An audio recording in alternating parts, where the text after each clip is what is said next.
to sell it high, then there's definitely things that we can do to make it more attractive to the marketplace in general, so that more people want it. Because that's how you get a higher price is bidding wars and people, their ability and their desire to want to pay over asking. My name is Kevin McIntosh, and this is the Closing Table, where we talk to experts about their experience in real estate all across the country. Let's go.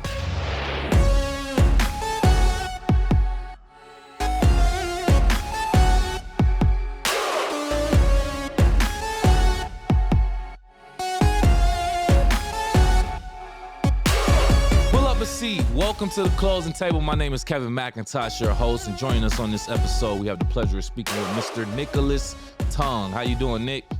I'm doing awesome. Thanks so much for having me. What a pleasure. Absolutely, man. Thank you for joining us here today. We want to get into the nitty-gritty of a few things regarding real estate and your experience specifically. But before we even do that, let's play a little game. I like to call this or that. All right, quick icebreaker. I'm just going to throw out some words and or phrases. You let me know which one you prefer based on whatever metrics or qualities, and you can choose to explain why you chose that if you want. Okay, you ready? All right. All right, first one. People skills or self-motivation?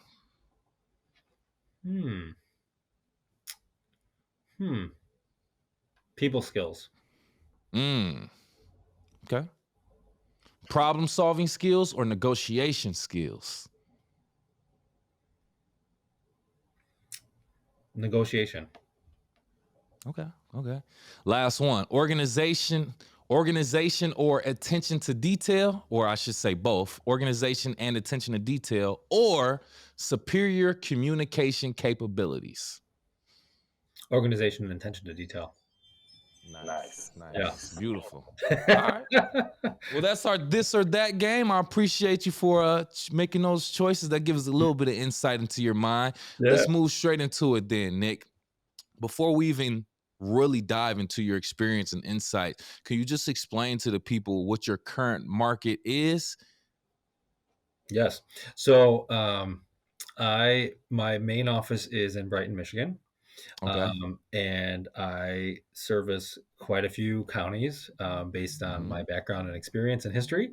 So those would be, Metro Detroit in general, specifically Oakland County, Livingston County, Macomb, Wayne, Washtenaw, Genesee.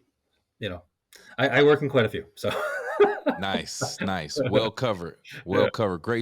Great answer, by the way. So why don't we just take a minute to describe the current markets that you serve to people who may have never been there? I mean, give as much details from, maybe average pricing of homes, square footage, cost of living index, landmarks, anything you can give us. Yeah. I think what's been super interesting, and I've noticed this for the last 12 months-ish, but, there are almost like two markets going on right now. Locally, there are still the multiple offers and bidding wars happening in certain pockets for very desirable homes that are priced right and marketed well from the beginning, and then we have those that are not. So to answer your question, we're going to see wildly different pricing per square foot and averages and whatnot based on what pocket are they falling in. Yeah, so that's, I know it may not be exactly what you were looking for, but that's the best. Yeah, hey, that's the way to describe it. That gives a good sense, at least of how the competition is going in that market. Yeah. And we will get into that actual competition part too. Moving forward, let's talk about how you approach selling or listing different homes based on when the client is looking to get top dollar as opposed to selling quickly. Yes. What are the difference in your methods? Yeah, so the average house, the average person, they probably have, lived in their house, loved on their house. And so depending on what they want, quick or high, that's going to be a very different approach, right? I think in general, regardless of which one you are, the marketing, in my opinion, needs to be top notch, because that's how most people are looking for homes today. And I'm always amazed at how many people don't take that approach, but hey, that's, to each his own, right? However they want to run their business. But I think regardless of whether you want to be quick or high, that needs to be paramount. Hmm. That being said, if you want to sell quickly, you just have to price it right so that it's, it's going to move.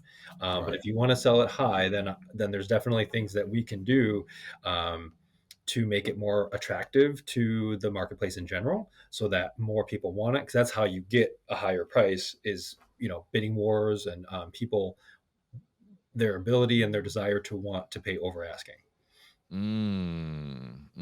Interesting. Interesting. So you said the one thing that I guess both of those approaches have in common would be the top-notch marketing. Mhm. What would top-notch marketing look like from your perspective? What is top-notch marketing? Explain that. Yeah. So for me, kind of the approach I take with my seller clients is we are doing a lot of preparation in advance to get it to the right place so that Okay. when we do come in and do professional pictures and video, it's as good as it can be, So for me, it's Mm, oftentimes we're rearranging things, we're putting in new things, in terms of like maybe accent pieces, artwork, whatever, because how a home presents itself online is so important now more than ever. So you want a lot of people to get excited about what they're seeing, right? yeah. Yeah. Yeah, Yep. I agree too. A lot of people, and we talked about this on the show before, how some photographers still don't necessarily see the value in providing professional photos. They'll just take photos on their iPhone I or see it all the time.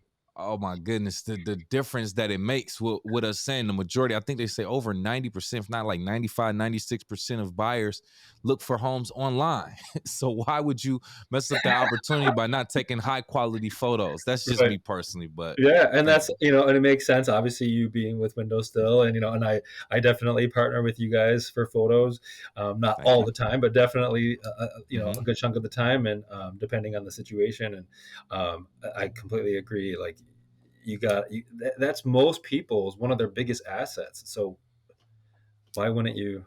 You know, I don't try to Precisely. pretend to be a professional photographer, right? I let that, be taken care of by the professionals. Exactly. So you can focus on other things. I get it. Exactly. I get it. 100%.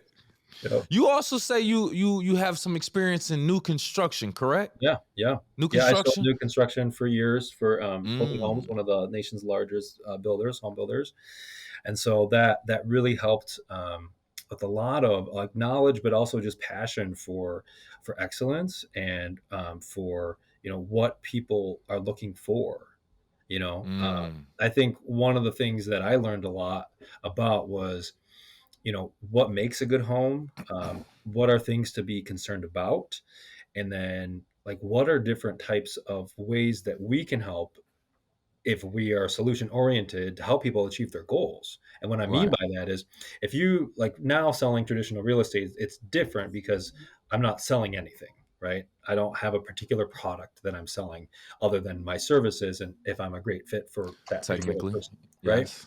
But when Hmm. you're selling a new construction home, you're selling a very specific thing in a very specific area that may or may not meet what those people are looking for that you encounter, right? But if Hmm. they do want it, how do we help them get that?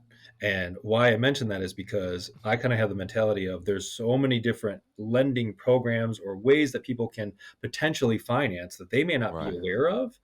And that Hmm. was one of the things, like, how can we be creative in our solutions so that people can get what they want? Mm, mm. Beautiful. Well said, too. Okay. Let's dig further into it. So with new construction, there is an increasing demand for green and sustainable materials. If you know or have any knowledge in regards to this, how is this affecting the real estate market? So I think when I'm thinking about green and sustainable materials, I don't think the majority of buyers have that as like super high on their Correct. list of things. Yeah. But I think like the marketplace in general realizes that's important, right? Correct. So I think especially when we see some of like the shortages that have been happening, it's been interesting to Hmm. see how some builders have found ways to still get their product made and done without letting some of those supply chain issues affect them, if that makes sense. Yeah, no, 100%. Yeah. So yeah, maybe say the question one more time. So I want to make sure I get it. It's basically you pretty much got into it. But from a buyer's perspective, they may not, have a demand for green or sustainable materials, but like Some you said, maybe right. the development companies and things of Yeah. that nature may be. So we were just asking how that demand for those materials specifically affect the real estate market. Yeah. But I think you answered it pretty well. Yeah. Yeah, and well, and there's one like there's a couple of things too, like when you're looking at just the quality of materials themselves, or just the materials, Mm-hmm. not necessarily that one is Mm-hmm. superior. There's some interesting things that have changed over the last 20-ish years, that if people aren't well versed yet in those newer things, they might be kind of off put by some of them. Like for example, PEX plumbing is a perfect example, because it wasn't an industry standard until like the last 15 years ish, right?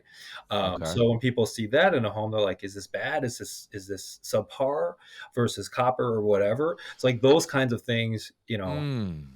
it's definitely something that I like to do is help educate my people on like why is this a sustainable solution, or why is this a more cost effective solution? And there's so Right. many facets of that, like whether it's like how the basement walls are poured, what are the I beams made of, like there's so many things like that. And I think having that background in new construction has allowed me to really serve people well, to explain to them like, why is this a concern or not, um, Uh, what kind of things should we be looking for, or not, you know what I mean? right.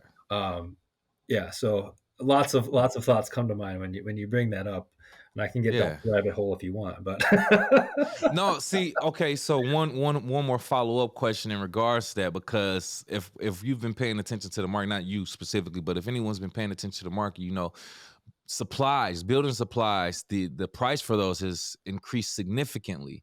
And you brought up a note in regards to basically sacrificing quality for price in some sort of way with some of these things. Do you feel like some of the quality in some of these materials are not as good as they used to be? I feel like I've seen someone mention this before. yeah, so it's interesting because I definitely come across certain clients that would prefer to have an older home because they prefer some of the older things. Yeah. Yeah. And there can be like I think an appropriate balance that can be achieved Hmm. with using some of the newer materials without going too extreme. Like sometimes I've gone into some new construction homes that are like you feel like the whole house is made of plastic.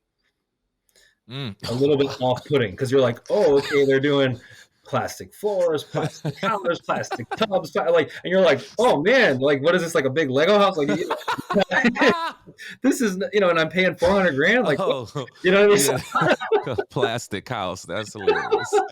but you just get real. You know what I mean? You're like, wow, and they made really short ceilings, and then like everything is just it's just But then you can do a blend of things. Like I'm a huge fan of like high end LVP, like the luxury vinyl plank flooring.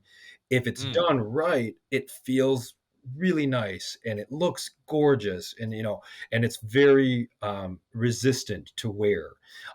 Whereas then there's lower grade of that where mhm. you can tell, you know what I mean? And so like it just kind of depends on how it's done. The devil's Yeah. always in the detail, my friends. Always, Yeah. Yeah. True. True. True. That's funny.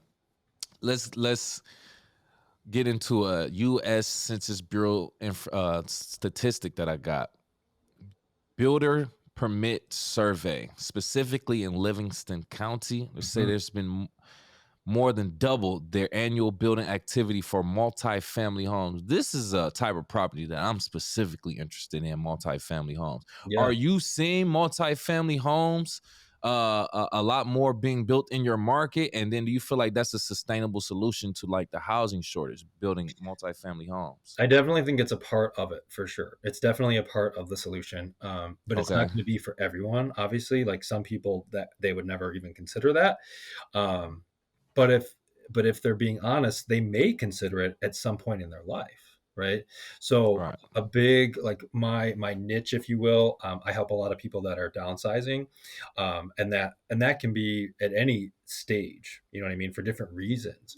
But sometimes when you get to be more advanced in years, you may need and or want to go to a multiple community dwelling type of place where a lot of the services are available to you. So even maybe in your younger years, that might not have been something that you cared about, but Hmm. in your older years, you might that may be super desirable for you because they have on-site, food and care and whatever if you need it, and you don't even have to drive anywhere. So like these places Ah, do exist, and there's seasons for all different types of things, and we're definitely noticing in Livingston County in particular a ton of growth because a lot of the other counties are getting a lot more built out and there's less available land, right? yeah. So that's why we Yep. see a lot of movement west because that's where else are you going to go? So, When you say west, are you talking west of the country? west in like Michigan, you know what I mean? Okay, okay, just making sure. Yeah, Okay. because like most of Oakland County, for the most part, is pretty built out until you get to like more north, and then True, so you have to true, kind of go outside of out of Oakland and what borders that, and that's when you get into Livingston. true. No, Yep. no, that's a great point. I didn't even think of it like that. Okay. Mhm.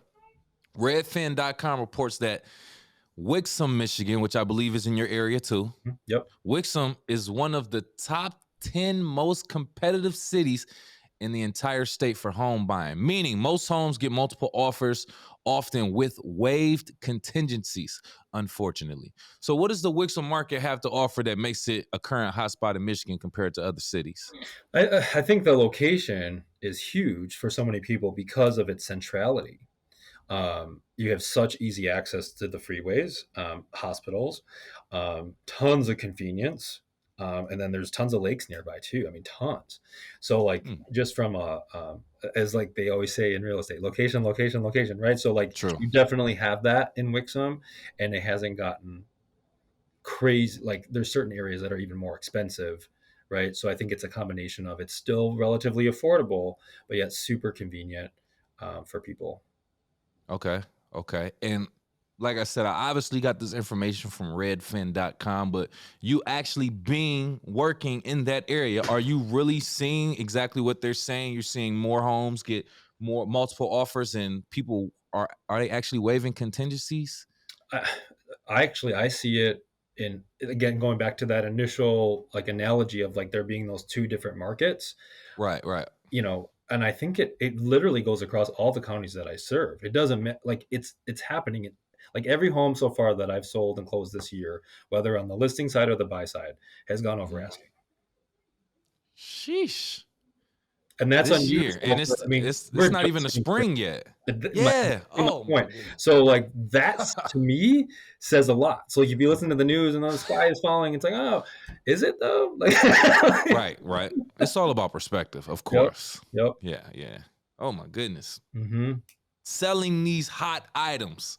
What are some key features and designs in these homes that you believe like help sell the property for even more? You know, like a walk-in closet, fresh paint, attached garage, and that type of stuff. Bigger Yep, lawns. yep, all of that stuff 100%, but I think, like, to encapsulate it is because we have such a shortage of good homes, as long as the home is move-in ready, it's going to have an amazing result, period. Mm. And then to your question, to take it to the next level, what are things that people really are like wow factors?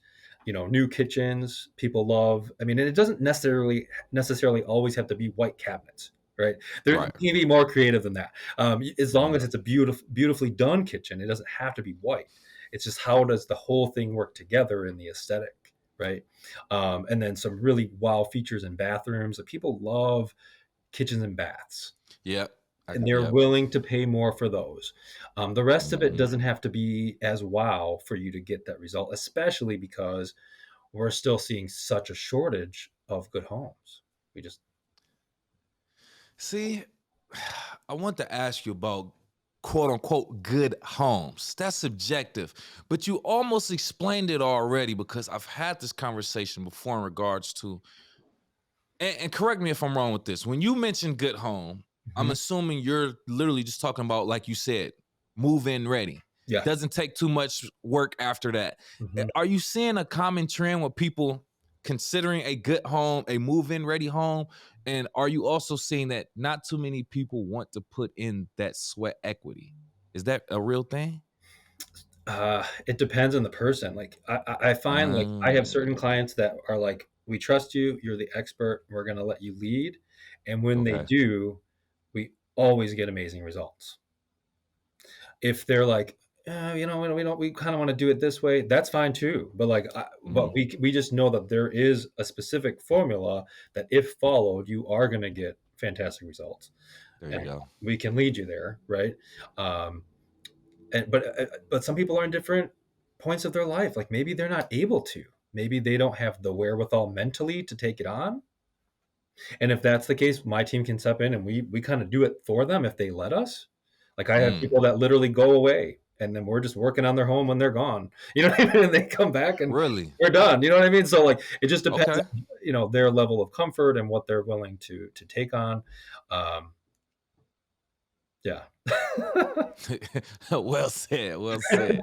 But Nick, you're already obviously very well versed, well knowledge in your marketing and real estate in general.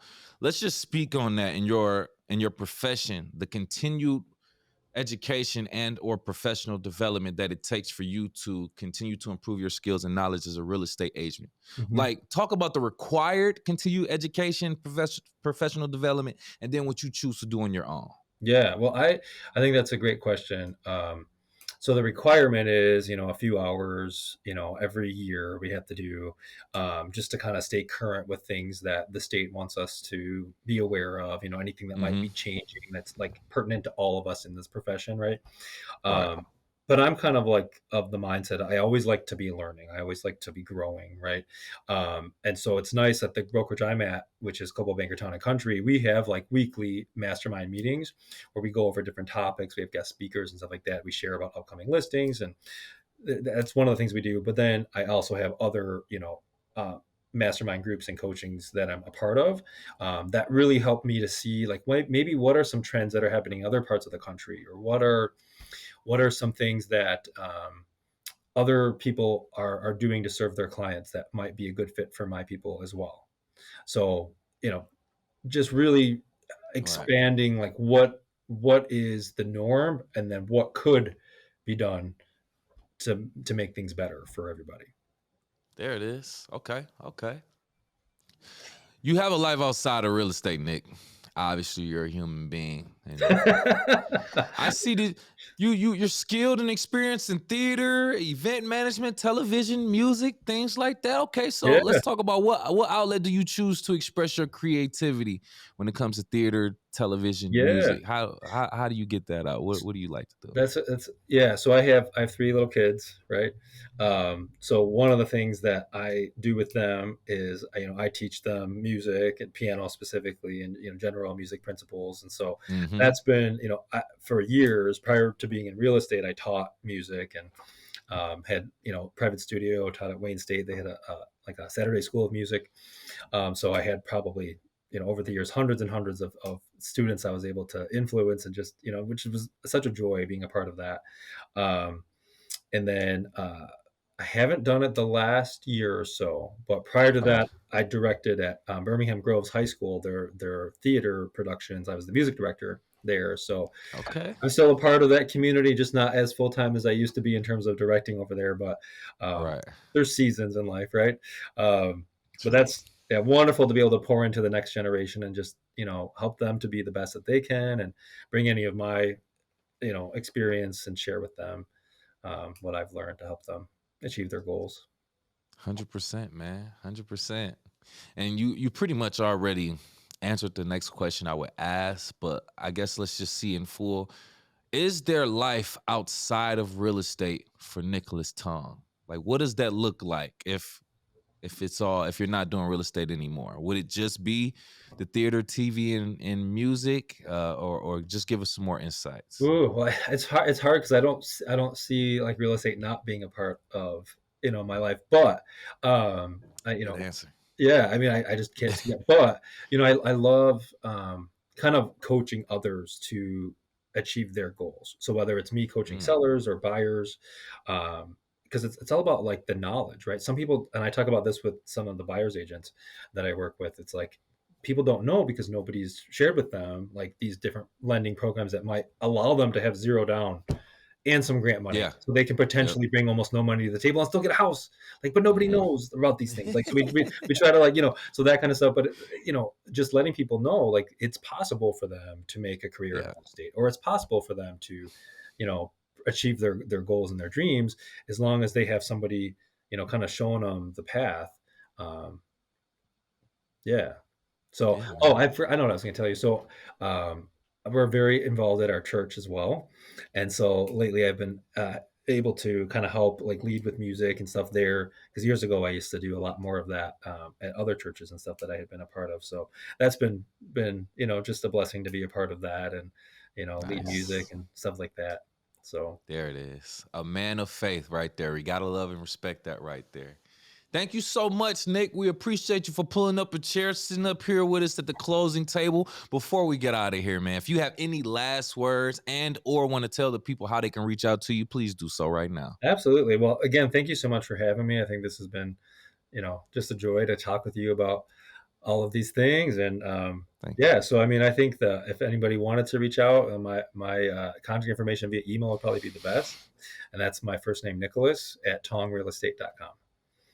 There it is. There it is. Thank you again, Nicholas. Everybody else, you watching right here on YouTube, need you to do us a favor. Hit the like button. Is it thumb just like this? Thumbs up like you're hitchhiking? Hit that button for us. Also, hit the share button, the subscribe button. You can subscribe to our channel. And also, if you listen on Apple, Spotify, any other podcast platforms, please do the same. Give us a like, 5-star rating, and subscribe for our latest content. And before we get out of here, this question is for our audience. From your experience or experiences of others, what are some advantages and disadvantages of purchasing a new construction home? Please make it interesting. Drop your comments below. Other than that, we'll see you next time.